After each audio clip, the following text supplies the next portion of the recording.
The chains were cold, heavy, real. They wrapped around his wrists like the world's final verdict on a man who had spent his entire life giving everything he had to others. He didn't flinch.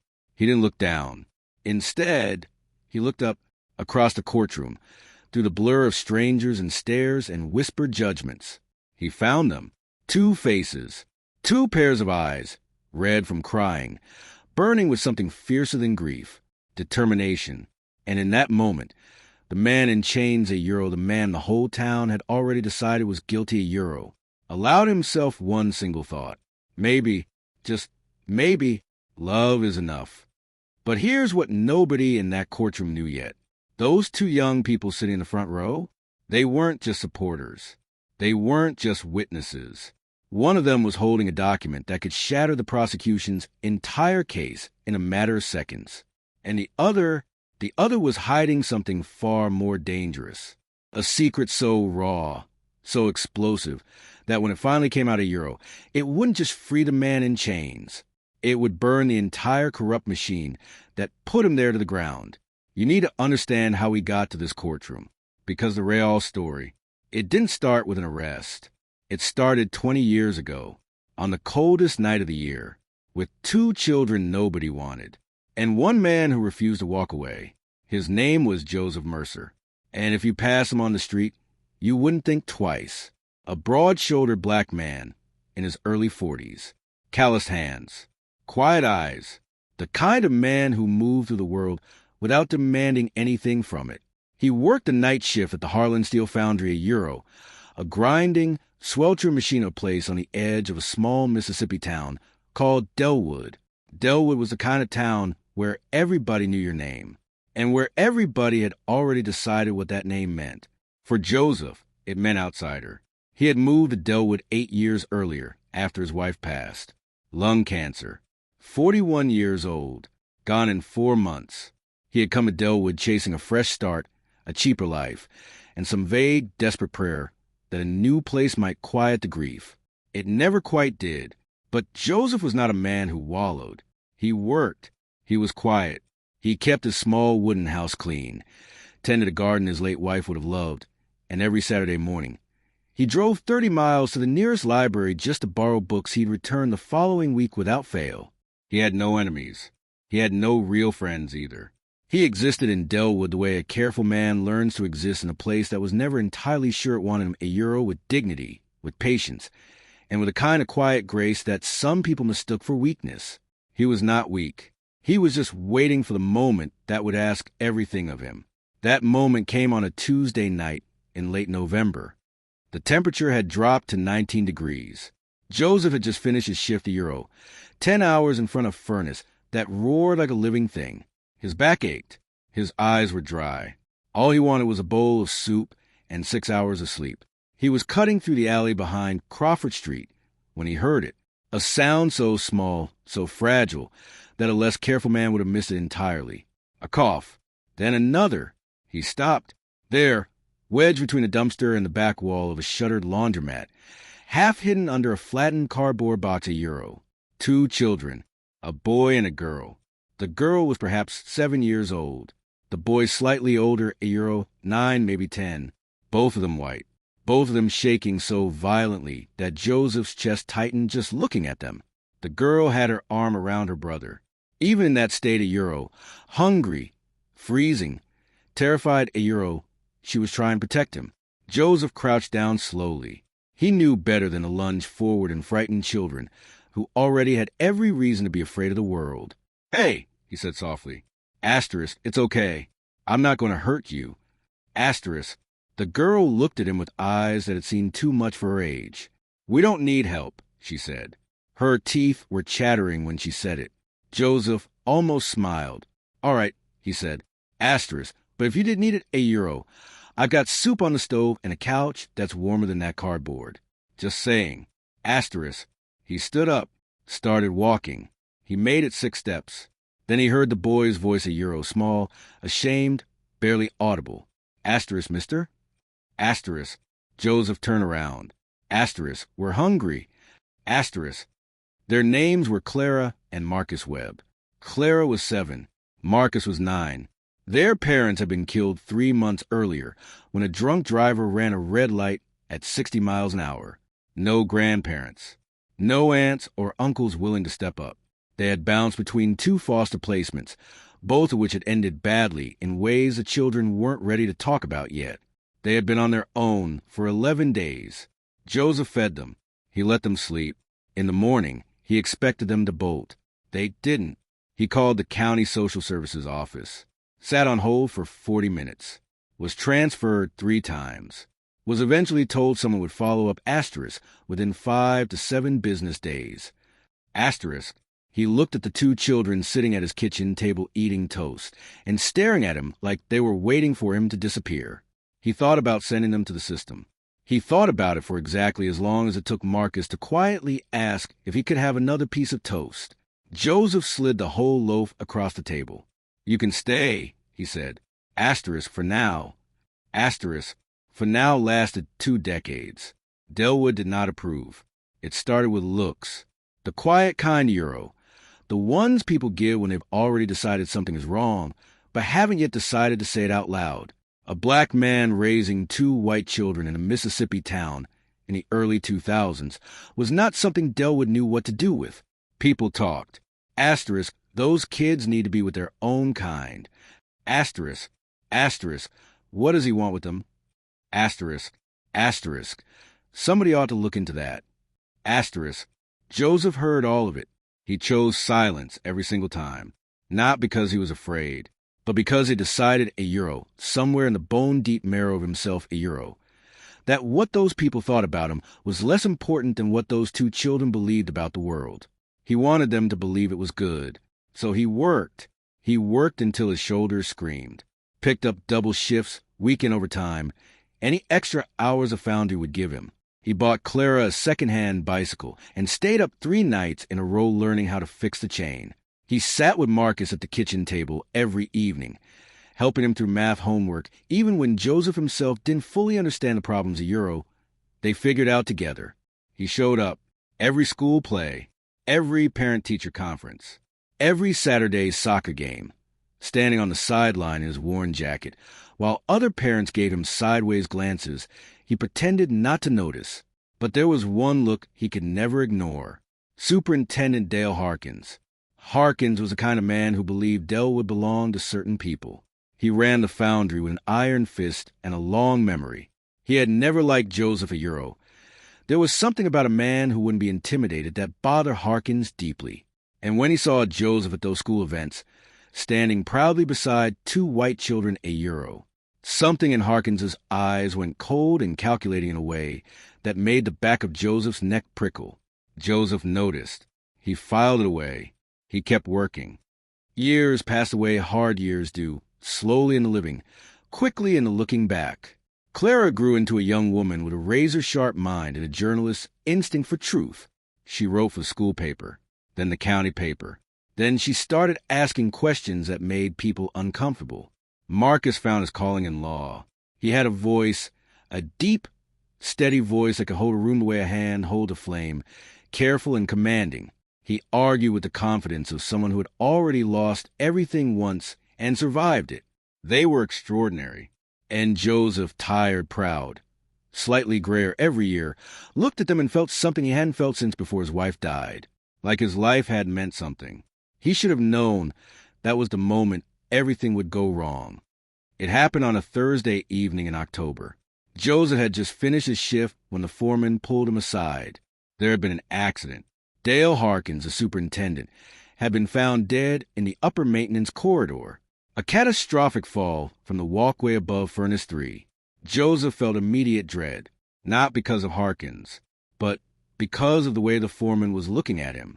That look, the one he had spent 20 years learning to recognize. "You're the last person who was up there," the foreman said quietly. Joseph had been up there to fix a pressure valve, routine maintenance, alone, because the night crew was short-staffed. No witnesses, no camera coverage on that corridor. The system had been broken for weeks, and Dale Harkins was dead at the bottom of a 30-foot drop, and everything changed. They arrested Joseph the following morning. He didn't resist. He had learned long ago that resistance, when you looked the way he looked in a place like Delwood, was only ever used against you. He walked out his house in handcuffs while his neighbors watched from their driveways. Clara was visiting that weekend. She saw the whole thing. She stood frozen on the porch. Then she picked up her phone, and she called Marcus. "They've got Dad," she said. A long silence on the other end. "I'm coming," Marcus said. The case against Joseph Mercer looked airtight, or rather, it had been made to look airtight. He was the last known person near the scene. The prosecution had a witness, a foundry worker named Earl Pickens, who claimed he saw Joseph arguing with Harkins on the walkway minutes before fall. The county prosecutor, a man named Bo Calder who had political ambitions that required the right kind of headlines, called it a deliberate act of violence. The defense attorney Joseph had been assigned, was fresh out of law school, terrified of Calder, and quietly advising Joseph to take a plea deal. Asterisk, 15 years. Maybe out in 10 with good behavior. Asterisk, the attorney said. Joseph stared at him. Asterisk, I didn't do it. Asterisk, I understand that, Mr. Mercer, but the evidence. Asterisk, I didn't do it. Asterisk, the attorney shifted in his seat. The jury in Delwood County is not going to be. I know what the jury is going to look like. Joseph said quietly. Asterisk, I've been in Delwood for 20 years. I know exactly what they're going to see when they look at me. Asterisk, a pause. Asterisk, I still didn't do it. Asterisk, Marcus arrived 2 days later with 3 boxes of files, a laptop, and particular energy, a man who has decided to burn the world down in the most legal way possible. He was 28 years old. He had passed the bar 11 months earlier. He had never tried a case, but he had spent his entire adult life preparing for a moment exactly like this one. I'm going to represent him, he told Clara. Clara looked at her brother. Asterisk, they'll eat you alive. You have no trial experience. Asterisk, I have something better, Marcus said. Asterisk, what? Asterisk, I'm angry. Asterisk, Clara, meanwhile, did what she had always done. She started digging. She had been an investigative journalist for 6 years. She knew how to follow a thread without letting anyone see her pulling it. She started with Earl Pickens, the eyewitness. Pickens had worked at the foundry for 12 years. Clean record, not the type to lie, except 3 weeks before Harkins died. Pickens had applied for a supervisor promotion and been passed over. Harkins had personally blocked it, citing asterisk performance concerns. Asterisk, Pickens was furious. He'd told coworkers. Clara noted it, kept digging. Then she found the safety reports. Maintenance logs showing that the walkway railing on Corridor 7, the corridor above Furnace 3, had been reported as structurally compromised for separate times in the past 18 months. All 4 reports had been signed off as reviewed and resolved by one person, Dale Harkins. None of them had actually been fixed. Clara sat back in her chair. Her hands were trembling, because what the documents were telling her wasn't just that the railing was dangerous. They were telling her that Harkins had known it was dangerous, and that if it failed, it might not have been a push at all. The trial began on a gray March morning. The courtroom was full. Delwood turned out for its spectacles, and this was the biggest one in years. A black foundry worker accused of murdering the most powerful man in the plant. The prosecution went first. Calder was good. He was smooth, polished, practiced at performing certainty. He painted a picture of a man with resentment, years of being undervalued, overlooked, treated as less than €8, finally boiling over in a single violent act. It wasn't entirely false. Joseph had been undervalued, overlooked, treated as less than, but he hadn't killed anyone. Marcus stood at the defense table, still and controlled. When it was his turn to speak, he didn't shout. He didn't perform. He simply began dismantling. He started with Earl Pickens, walked him through his testimony with surgical patience. Let Pickens confirm. Yes, he saw Joseph and Harkins arguing. Yes, he saw Harkins stumble. Yes, he was certain. Then Marcus paused. Mr. Pickens, 3 weeks before the incident, you filed a formal grievance against Superintendent Harkins over your denied promotion. Is that correct? Pickens shifted. Yes. And you told your co-workers that Harkins had. And I'm quoting from a recorded conversation your colleague Kevin Briggs submitted to my office that Harkins had made an enemy for life. Did you say that? A long silence. I was upset. You were upset. Marcus repeated. Asterisk. Upset enough to say that the man who wronged you had made an enemy for life. And now, when that man is dead, your testimony is the linchpin of the prosecution's case against someone else. Asterisk. He let that sit. Then he turned to the judge. No further questions. Then came Clara. She had been approved as an expert witness, an investigative journalist presenting documented findings. She laid out the safety reports one by one. The compromised railing, 4 documented failures. For sign-offs, all by Harkins, none resolved. She presented structural engineering testimony, an expert who confirmed that a railing in that condition, under normal use, had a significant probability of catastrophic failure. She presented the maintenance request Joseph had filed himself the week before the accident, a formal written request for the railing to be repaired. Calder objected repeatedly. The judge overruled him repeatedly. And then Clara presented the final piece, a financial document, one that had taken her 3 weeks and 2 sources inside the Foundry's accounting department to obtain. It showed that Dale Harkins had been quietly diverting safety maintenance funds, tens of thousands of dollars, into a private account connected to a real estate venture he was running on the side. He hadn't fixed the railing, not because he forgot, not because he was busy, because fixing it would have required dipping into money he was stealing. The courtroom went very, very quiet. Calder sat still. For the first time in the entire trial, he had nothing to say. Marcus stood for his closing argument. He was quiet for a long moment before he began. Then he said, "The prosecution asked you to look at Joseph Mercer and see a dangerous man, a resentful man, a man capable of violence. I'm asking you to look at the evidence. A railing that had been broken for 18 months, a man who reported it in writing and was ignored, a superintendent who was stealing from the very fund meant to keep workers safe, a witness whose credibility is compromised by his own very public anger at the victim. Asterisk, Joseph Mercer didn't push Dale Harkins. Dale Harkins fell. He fell from a railing he knew was broken, and he knew it was broken because he chose his own profit over the lives of the men who worked beneath him. Joseph Mercer didn't take a life.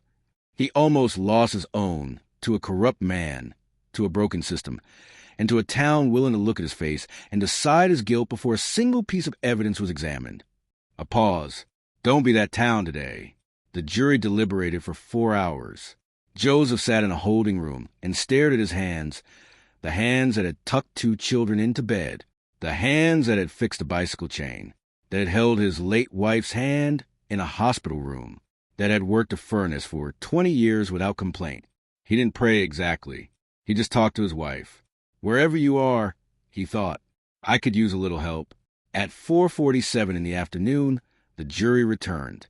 The foreperson, a middle-aged woman in a blue cardigan, unfolded the paper, cleared her throat. On the charge of second-degree murder, we the jury find the defendant. A breath. The whole room held it. Not guilty. The sound that came out of Clara was not a word. It was something older than words. She was on her feet before she fully understood what was happening, moving toward the railing, toward her father, her hands reaching for him as the chains came off his wrists. Marcus stood very still. His eyes were wet. His jaw was set. He was the kind of man who had trained himself not to break. He broke, just for a moment, just enough. Joseph wrapped his arms around both of them, this man who had given everything he had for 20 years and asked for nothing in return. He held them, and then, very quietly, he said the thing he had been holding since the day they arrested him. I knew you'd come for me. Outside the courthouse, the spring afternoon was impossibly bright. Joseph stood on the steps with his children on either side of him, blinking in the light like a man emerging from somewhere dark. The town watched. Some of them looked away. Some of them didn't. One older woman, someone Joseph vaguely recognized from the church 2 blocks from his house, walked over. She stood in front of him for a moment. Then she said, simply, I'm sorry. Joseph looked at her. He nodded. That was enough. 3 months after the verdict, the Harlan Steel Foundry was hit with a sweeping federal safety investigation, largely triggered by Clara's published exposure copyright, which ran in 3 major papers and was picked up nationally. 6 executives were indicted for safety violations and financial fraud. Earl Pickens publicly recanted his testimony, admitting he had exaggerated what he saw. He said he had wanted someone to pay for what Harkins had done to him, and had convinced himself that Joseph was guilty enough to deserve it. He was charged with perjury. Prosecutor Bo Calder, whose political career had been built on cases just like this one, resigned quietly 2 months later. Nobody in Delwood was entirely surprised. Joseph Mercer went back to his small wooden house. He tended his garden. He drove 30 miles to the library every Saturday morning. He was the same man he had always been, except now, on Sunday evenings, Clara called from the city where she was already working on her next investigation, and Marcus drove up twice a month, arguing cases with Joseph over the kitchen table the same way they used to argue over math homework. The house felt full, the kind of full that has nothing to do with space or furniture or things. On the evening of the first anniversary of the verdict, the 3 of them sat on the porch as the sun went down. Nobody said much. Then Clara looked at her father and asked something she had wondered for 20 years. "That night, the alley, when we told you to go away, why didn't you?" Joseph was quiet for a long time. He looked out at the garden his wife would have loved. "Because," he said finally, "I had been that cold before, and nobody came." A long silence. "I didn't want that for anybody else." Clara reached over and took his hand. Marcus looked at the sky, and the sun kept setting over Delwood, painting everything in gold the way it always does at the end of hard days, as if the light itself is trying to remind you that it comes back. It always comes back. But here's the thing nobody knows yet. 3 weeks after that porch conversation, Clara received an anonymous letter. Inside was a single photograph, a photo of the walkway above Furnace 3, taken the morning of the accident, and in the background, barely visible, half hidden in shadow, was a figure, someone who had been there that day, someone who had not been mentioned in any police report, someone whose face, when Clara zoomed in and enhanced the image, she recognized. She sat very still for a very long time. Then she picked up the phone. "Marcus," she said, "it's not over. If this story shook you, if Joseph, Clara, and Marcus made you feel something real, then you already understand why we tell stories like this. Because the world is full of people sitting in chains they don't deserve. And the only thing that breaks those chains is someone who refuses to look away. If you believe in that, subscribe and share this story. Because somewhere right now, someone needs to hear it. And if you want to know what was in that photograph, what Clara saw when she looked at that face in the shadow, you won't want to miss the next one. See you on our next video.